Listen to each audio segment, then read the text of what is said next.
Hi friends, this is Namrata crazy foods. ఈరోజు recipe వచ్చేసి గింజల పప్పు, పెసరపప్పు గింజల కర్రీ తయారీ విధానం.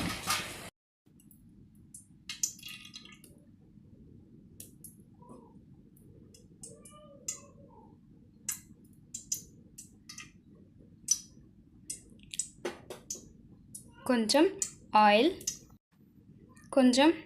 ఆయిల్, జీలకర్ర, ఎండుమిర్చి, ఉల్లిగడ్డ ముక్కలు, ఇందులోనే వెల్లుల్లి, కరివేపాకు వేసుకొని మంచిగా గోల్డ్ కలర్ వచ్చేలాగా వేయించుకోవాలి.